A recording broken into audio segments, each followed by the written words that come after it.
Hello, I'm Christy, and this is Mamie Grace Designs. Thanks for joining me today. I have got my handy little knitter's notebook out. Well, first, let me tell you that I have on my earrings today that channel my grandmother, Mamie. She wore earrings like this all the time. So, I have my knitter's notebook. I'll just show you a little bit of what I have in here, in case you're wondering.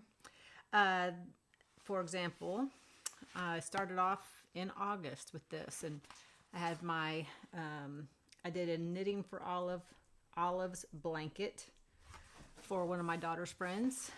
I started it on August 28th. I finished it on September 7th. It was a rush knit because my daughter asked me with 2 weeks of notice to make a baby blanket. I told her that was not possible, but I did it because I did it with DK weight yarn. I really prefer to do baby blankets with fingering weight, but in that instance I had to do a rush job. So I drew it out here. It was the very first time I'd ever done a blanket with a ruffled edge, and I loved it. It's my new favorite baby blanket edging. I've got my Bowden shirt V-neck by Kadri. I have not finished that. Put it on hold since it was a summer knit. My velvet moss vest, which is a test knit for 100 Acre Wool. My Northwoods V-neck, which I will show in a future episode. Mayball wrap, which I did not finish for Christmas. That was my goal, didn't make it. Musselburgh hat by Isolda. I've done a couple of those, which I did not record all my info on them. Serrana family hat. I showed that last time. Cat hat. I've started, haven't finished. I have a secret test knit I can't talk about. And then today, I'm talking about my top 5 of 2024. So, I also have typed up my minutes on my computer. My top 5, I'm copying my friend Mantha, my young friend. She's in her early 20s. She lives in Northwest Arkansas, and on Instagram she does Munchin' with Mantha. You should follow her, especially if you live in Arkansas. So I did 4 different categories of my top 5 for 2024. Prior to starting this, I didn't really keep a list. So I started this in August. A lot of these things I just don't have very specific information on. I'll just share them and we'll do the best we can. It is what it is, right? Okay, I'm going to start off with my top 5 podcasts. And these are women that are makers. They're knitters on YouTube. And I love to watch them and listen to them, especially while I'm knitting, but sometimes just anytime. I'm walking the dogs or at work. So my number 1 favorite is Edible Thoughts Makes by Stephanie. She lives in Minneapolis, and I love everything she makes. Her colors are super bright, which I love. I mean, I do like neutrals too, but I love her bright colors. And she's very thorough in her explanations. She has a whole lot of knowledge. Her mother was a big knitter. She's been knitting, I think, all her life. Maybe she was 5 years old, she said, when she started. She also sews. She's part of the reason I've started sewing. Just for an example, she talked about her ranunculus. She has 5 ranunculus sweaters. And each one of them is just a little bit different. And she shares all those tweaks. Like to me, that I have 2 ranunculus sweaters. I'm going to make a 3rd one soon. But the neckline, I had the original pattern. You know, she has since expanded her, she's tweaked her pattern. And the neckline's tighter now because I don't like a boat neck. I don't like my necklines real wide. So anyway, Stephanie shares about all those kinds of modifications that she's made. I learn a lot from her. And she also vlogs very regularly. You know, honestly, my favorite ones are the ones that blog on the regular. I do an honorable mention list because it's hard to nail this down to just 5. And the ones that are further down the list are simply because really they don't do this super regularly. When I have seen I'm caught up on all my YouTubers and I don't have anything to watch, Stephanie of Edible Thoughts Makes is the one that I go back and I scroll through her old episodes and think, what can I watch today? And I watch something that's a couple years old. She's been doing it for a couple years. She's on episode 137 is, I believe, her most recent one. So, Stephanie, you're my number 1. Number 2, Where We Knit. This is Kristen, and she's also from Minneapolis. Kind of funny. I think people who live in cold climes tend to knit more. Although someone I like lives in Phoenix and she knits, but she just uses more plant-based fibers and less animal, like wool. She uses more grass-based. But anyway, that was a side note. Another side note, did you know that in Norway, I think it's Norway, it's one of those countries over there, they sell yarn in the grocery store? That astounds me. I guess everybody knits. It's like buying milk. Hey, pick up a skein of yarn for me, honey, when you're at the store. Anyway, that's another side note. Kristen of Where We Knit, I felt like I had so much in common with her. She was a teacher. She is a teacher. I was a teacher. She's Kristen. I'm Christy. I love all the styles of things that she makes. Like anything she makes, I want to make. She is very good at presenting, and maybe that's just because she's a teacher. I find her presence very comforting. And if you want to know how to navigate Rhinebeck, she is your woman. She has an episode where she talks all about Rhinebeck and exactly how she does it. She's been doing it for years with a group of ladies. I think they go every other year. And they know how to order their breakfast ahead of time so that when they're waiting in line, their breakfast is delivered to them. I mean, just things that only insiders know, or very seasoned people for Rhinebeck know. So anyway, I love her. She's my number 2. She doesn't do her episodes as frequently just because she teaches full-time still. Number 3 is Easily Knitfluenced. Her name's Michelle, and Michelle is a pretty new knitter, but has jumped in with both feet into the deep end. She's not afraid to try new things, and it's okay with her if she fails. She's gotten halfway through a sweater and then had to frog it all and shared all that. And you know what? We all have to do that. So I appreciate very much that she's honest and doesn't just show the successes. 2 of the things that she shared that really resonated with me were, number 1, she talked about knitting bags, and she's like, don't waste your money on knitting bags. You know, $70 to $100 for a fancy bag. She goes, that's yarn money you're wasting. And I appreciated that very much. I needed to hear that. And then number 2, she really brought up the idea of how a pattern is designed, how it's laid out, how clear it is, how concise, how thorough it is, easy to follow. She had another word for it, and I can't remember what it was, like, because she is so in love with Ozetta. And I have not knitted an Ozetta project yet, but she was the first person that really brought that to my attention, and I thought, those are great points. And now I pay more attention to that. And so anyway, I have learned from Michelle, even though she's a new knitter. And I do have Ozetta in my sights. Okay, number 4 is another knitting pod, Lena. And Michelle, I think, she's in a big Northeast city. I don't think it's Boston. Maybe it's New York City. I think she's in New York City. East Coast. Okay, Lena of Another Knitting Pod lives in the Boulder, Colorado area. And she is mesmerizing to me. I could really listen to her talk all day. In fact, I do frequently listen to her talk all day. She uses 1,000 words to say what I would say in 100 words. You know, I'm not a person who just espouses. I'm not eloquent. I'm kind of a short, sweet, to the point kind of person. I had a girlfriend tell me I'm a straight shooter. That's really not the same as being concise, but I tend to be very direct.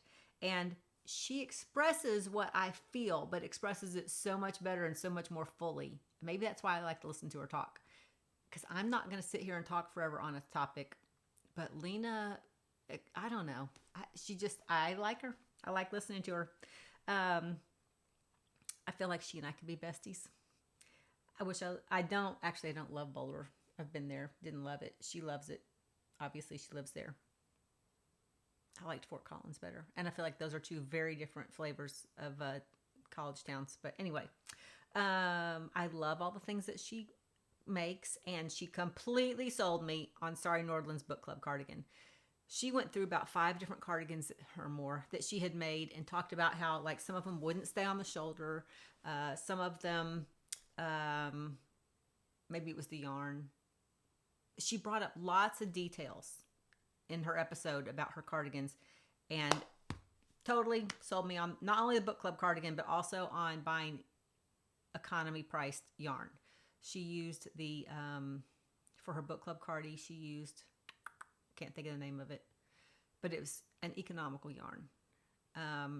And I need that influence in my life. Lena has a frugal heart, and I need a frugal heart. I do not have a frugal heart. But she has totally shown me that you don't have to spend a fortune to make beautiful things and enjoy them, because this yarn that she used on her cardigan, she said it just feels wonderful. It was great to knit with. It had great stitch definition, and she's loved it. So that is another knitting pod. Okay, number 5, bringing up my top 5, rounding out my top 5 is Young Folk Knits. Casey is from Arkansas. Yay. I love a hometown girl. And I have learned a ton from watching Casey. I love her style. She is also a big sewer, and because of her and Stephanie, I have started sewing, taking sewing classes every week. And she has a sweet Southern soul that I just find comforting, and I can listen to all day. I don't know how she does all that she does with young children. She does a lot of sewing, a lot of knitting, and her house looks spotless. Don't we all put on a spotless look? I mean, I tell you, I'm not a great housekeeper. So I admire people who do keep a clean house. I do make my bed every day, but my floors are not always clean. She has introduced me to a lot of yarn brands that I would not have known anything of without watching her. And Stephanie from Edible Thoughts Makes has opened my eyes to a lot of Pearl Soho yarn, as well as Michael's, that I would not have thought to try if I didn't watch her. Budget knitting is always a win. Okay, so those are my top 5, but I have a few more favorites I just have to share. These are in no particular order, but Allie Makes Everything. She's a pretty new YouTuber. She's a graphic designer. She has great taste. She's funny. I love all the things she makes. One of the knit projects I'm going to talk about later is from watching Allie Makes Everything. Amy Sure Makes. She's a designer, knitwear designer. She's a great teacher. I love her work. Gintari Knits. It's not exactly how she says it. Gintare. I think she said Gintare. She lives in Lithuania and only has 5 episodes out so far. She's a yarn dyer, and she sells her yarn on Etsy under the name Amber Tone Yarns. I love what she has to share. I admire anybody who speaks a second language fluently. And I love the internet for making our world smaller. So I like Gintare Knits. Bella Clark with 100 Acre Wool. I found her on YouTube, and she's a designer and has some beautiful things. Several of which are in my library. I've made one, and I have one on the needles now, and I have a couple more in my queue. The one I'm knitting now is actually, she designed it as a wrap, but I've made it into a baby blanket, and it is really sweet. I'm not finished with it. I finished the body, but I've got to work on the trim. And I love it. I did a test knit for Bella recently, and that was a great experience. And it was vertical knitting instead of horizontal knitting.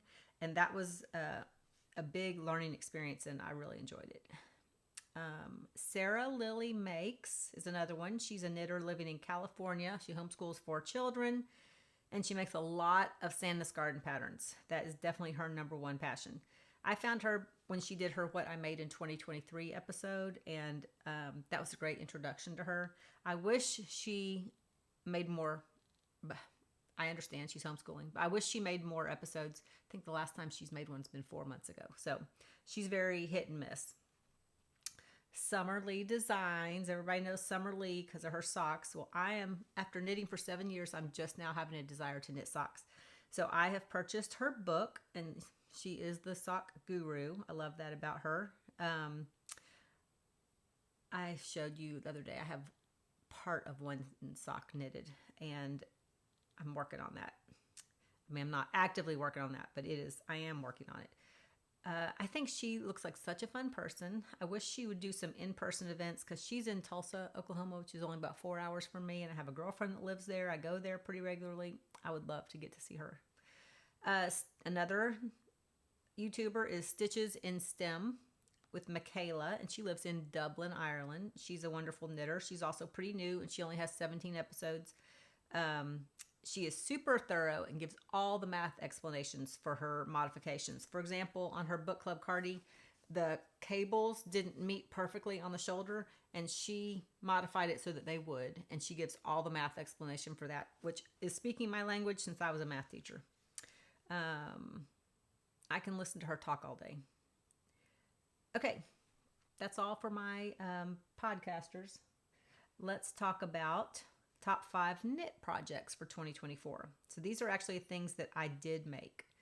And again, I didn't keep a knitter's notebook, so I'll just talk a little bit about each project. Okay, the first one is the Salty Days sweater by Knitwear Kika.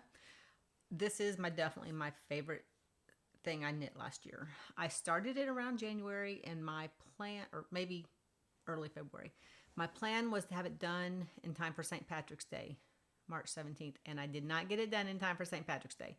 So I wore it in the spring, and then it got warm and I didn't get to wear it. But I have worn it quite a bit this year. I wore it to a bunch of my Christmas parties because it's a beautiful green color. The yarn is Anzula Knits, and it was my second sweater that I knit by Knitwear Kika or Veronica Lindbergh.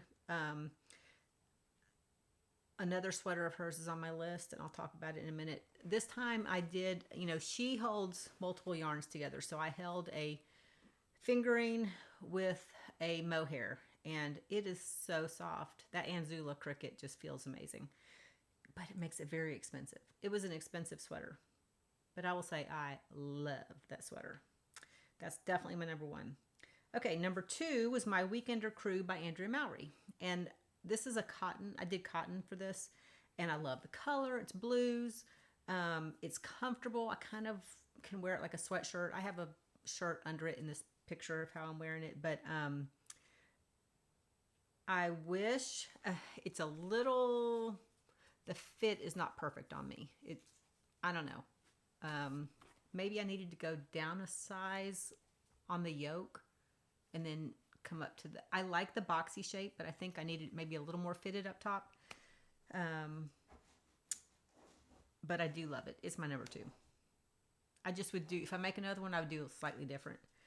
Number 3 is my Shift Cowl by Andrea Mowry. I told you I love the Shift Cowl. I never get tired of it. It's so easy to style.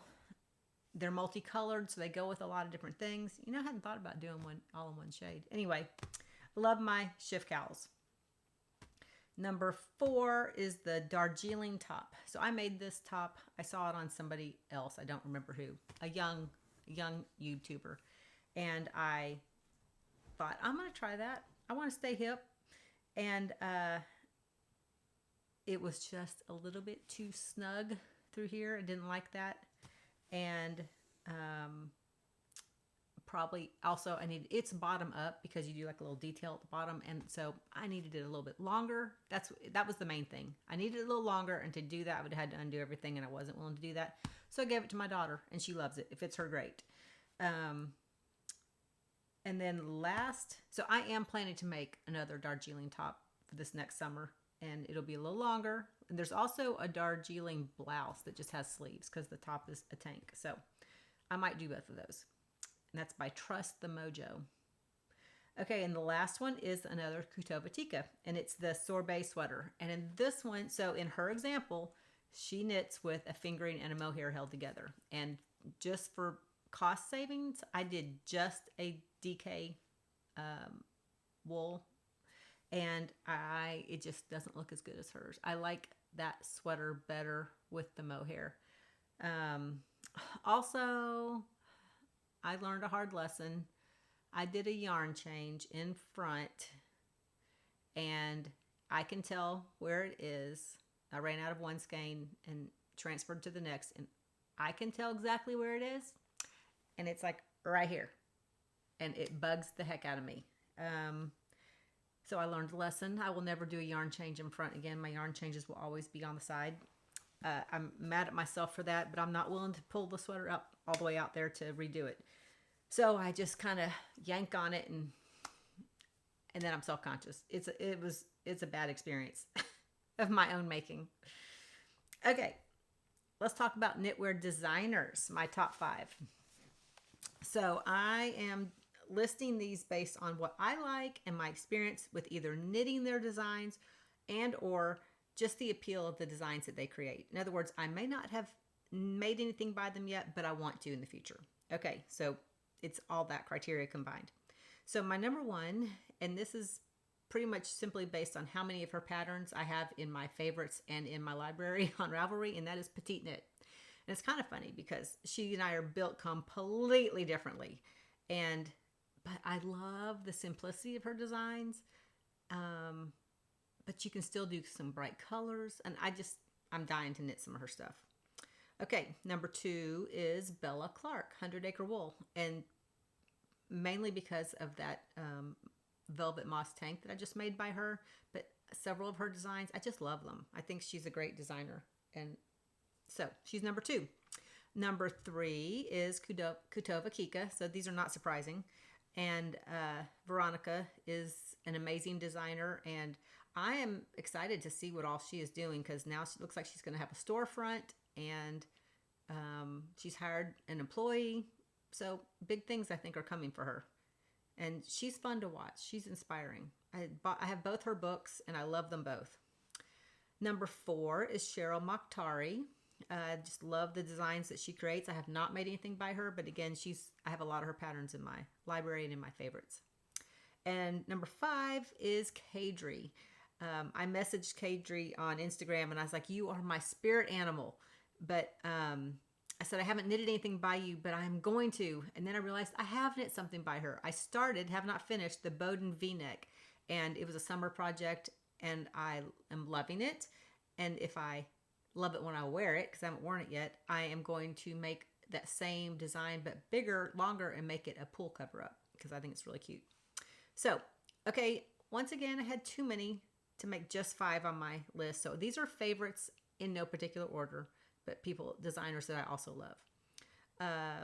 These would include Andrea Mowry. I've made several of her cowls. I've made that Weekender Crew. I have a lot of her items in my favorites. I do have to, her projects don't always fit me exactly right. I made her stripes sweater, and I didn't end up liking it at all. I gave it to Goodwill. I don't know. Her sweaters just don't always fit me just right. Maybe she just likes things way more fitted. I like things oversized. That might be why I like Petite Knit, because she does everything oversized. Okay, also, my favorite things, knitwear. Joji, I've heard somebody online call her Joji, but it's Joji, Joji. Camilla Vad, and I apologize if I say anyone's names wrong. Please correct me. I would love to be. I can't stand to see my name spelled incorrectly, which there's lots of ways to spell Christy, and I don't like to be called the wrong name or have my name pronounced wrong. So please correct me if you know if I say something incorrectly. Camilla Vad, Sandnes Garn. I love a lot of their designs. Although I will say that it is so hard to get their patterns. They do not make it easy. I just ordered some Sandnes Garn yarn from a yarn shop in Arkansas, and afterwards I emailed and said, "Hey, I wanted to get a couple of their patterns too." And she goes, "Okay, I'll order that for you," because she doesn't keep a whole lot in stock. She has to order it. And she's like, they gave her a hard time too. And she's like, "She's buying your yarn, I promise." You have to buy their yarn in order to get their patterns, and they don't make it easy. Okay, I also really like Brianna Arlane. I have just done a hat by her, a little test knit for a hat, and I have one of her hats on my needles right now, and several of her patterns in my library. Rebecca Clow, love her designs. The Tulsa tank is on my list, and then Ozetta. Okay, let's talk about upcoming knits. These are my top 5 upcoming knits. And I would say that this list is subject to change. I'm easily Knitfluenced, as Michelle says. Something new comes out, and I'm like, oh, I got to make that instead. So these are, at this moment, my top 5 knits to knit soon. The Harlow Sweater V-neck by Kadri. Love that. And my computer keeps changing Kadri's name. I love a good V-neck. It's kind of oversized. It's thick and warm. And this time of year, that's just what I want. Number 2, the No Frills Cardigan by Petite Knit. And I am on this bandwagon from watching Allie Makes Everything. She made the No Frills cardigan, which is a full length cardigan. It's like ankle, it comes to your ankles. And I think it took her a good 6 months to make it. I bought the yarn for this. I'm planning to use Knitting for Olive in a greeny yellow color. And then I got my colors done, and that is not a good color for me. So I think I'm going to make it in a lavender. Allie made hers in a mustard color, but that is definitely not a good color for me. But I loved her idea of it not being a normal, it's not a everyday color you would see in a giant cardigan. It's not a neutral. I like that it kind of made a statement, but it still looked good with everything. I love that mustard yellow on her, and with her just like a jeans and a t-shirt, and it looks so cute. So I'm going to do mine in lavender. I'm excited about it. It's been in plans for a long time. I really want to get it done. I'm probably going to get it done in time for it to be spring and not be able to wear it. But anyway, number 3, I have the Bubblicious sweater by Kutova Kika. She made that like 3 sizes too big. I love that oversized look. And she did it in a really sweet bubblegum pink. It's called the Bubblicious, and it's got baubles. So anyway, Bubblicious is definitely on my list. And I want it to be in a really cute pink. Cute or bright or something. The Stornoway sweater by Cheryl Mokhtari, I've actually bought the yarn for that. Got it last August. Got it this past August. When I was in Kansas City, I went to a dog show in Topeka, Kansas, a competition with Hank, and we stopped in Kansas City on the way up there at this cute little, it wasn't very big at all, but really cute yarn store. And I went with a want list, and they helped me find, they were super helpful, helped me find all the yarn for that, and it's been sitting waiting. So it's number 4 on my list. I already have the yarn. It should be number 1. Okay, number 5 is the cross sweater by Petite Knit. So let's see. This is the second sweater on my list by Petite Knit, and I already have my color scheme in mind for the cross sweater. In hers, she's got like a burgundy, and then maybe a hot pink, and then a cream or a neutral body, and then it's got a little bit of trim at the bottom too. I am wanting to do a lavender body, a hot pink yoke shoulder area, and then a bright orange trim. So it would be kind of loud, but I mean, the minute I saw that, I saw those colors in my head. I knew that was what I was going to do. So it's number 5. I wish I had more arms and more time. I would do all these. There's not supposed to be a number 6, but I have a number 6, and it is the Tulsa Tank by Rebecca Clow. I purchased this a couple months ago, and it was already moving out of summer, and I wanted to start on sweaters, but I really want to make that tank. I love that she gives you so many modifications, so many different looks on the top. So anyway, that is my top 5 for 2025, starting out the year. My top 5 podcasts, my top 5 knit projects that I have made, my top 5 knitwear designers, and my top 5 next knits. I would love to hear what your top 5 are in any category. I'd love to hear from you. This podcast is new. I haven't been doing this. I'm not a professional, obviously. But I love knitting. I love watching other podcasters. And so I just thought, I'm going to give it a shot. We'll see. Thanks for being here today. If you liked it, give me a thumbs up. Leave me a comment. I love the comments. I love to engage with people who are like-minded. So, Happy New Year. Happy knitting.